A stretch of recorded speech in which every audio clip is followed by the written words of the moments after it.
মানুষ যে প্রকৃতির কাছে কতটা অসহায় তা ফের একবার বোঝা গেল গত 10 ও 11 আগস্ট 2017-তে ঘটে যাওয়া এই ভয়াবহ বন্যায়। তুফানগঞ্জ মহকুমার চিলাখানা, বলরামপুর, দেওচড়াই, মারোগঞ্জ এলাকায় এই বন্যার ভয়াবহতা চোখে পড়ার মতো ছিল। এইরকম এক বন্যার সাক্ষী হয়েছিল এর আগে এই সব অঞ্চলের মানুষ, তা প্রায় 24 বছর আগে। বাংলার 1400 সনের বন্যার সেই ভয়াবহতা আবার ফিরে এলো 1424-এ ও 2017-তে।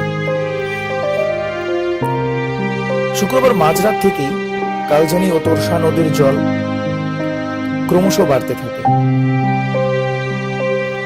ভেঙে যেতে থাকে বাঁধ, রাস্তা, বাড়িঘর। গৃহহীন হয়ে পড়ে হাজার হাজার মানুষ। আশ্রয়ের সন্ধানে তারা আশ্রয় নেয় কোনো উঁচু করে বা রাস্তায়। জল বাড়ার সঙ্গে সঙ্গে বাড়তে থাকে মানুষের দুর্ভোগ। ঘর বাড়ি ছেড়ে মানুষের আশ্রয় হয় পাকা রাস্তা বা স্কুলের বিল্ডিং বা কোনো হৃদয়বান মানুষের বাড়ির দোতলা তিনতলায়। সব মানুষ একসাথে হয়ে তারা এই প্রাকৃতিক বিপর্যয়ের বিরুদ্ধে লড়তে থাকে দিনভর রাত্রিভর। শুধু মানুষ নয়, এই ভয়াবহতার কবল থেকে মুক্তি পায়নি গবাদি পশুরাও।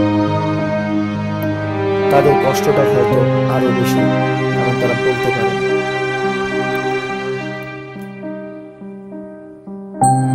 দুদিন বন্যার পর ধীরে ধীরে জল কমতে থাকে, অবস্থা কিছুটা আয়ত্তে আসে, স্বস্তি মেলে মানুষের।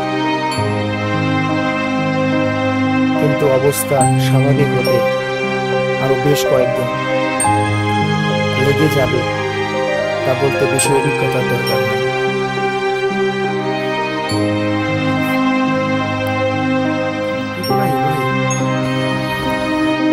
বিপদের সময় মানুষ যে মানুষের পাশে দাঁড়ায়, এই চিরন্তন সত্যটা আরো একবার প্রমাণিত হল।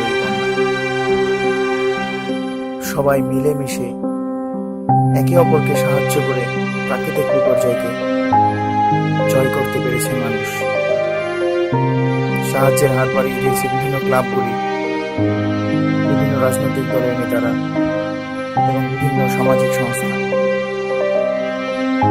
ভগবানের কাছে প্রার্থনা এটাই থাকবে, পরবর্তীকালে যেন এরকম ধরনের বন্যা না হয়, মানুষের দুর্ভোগ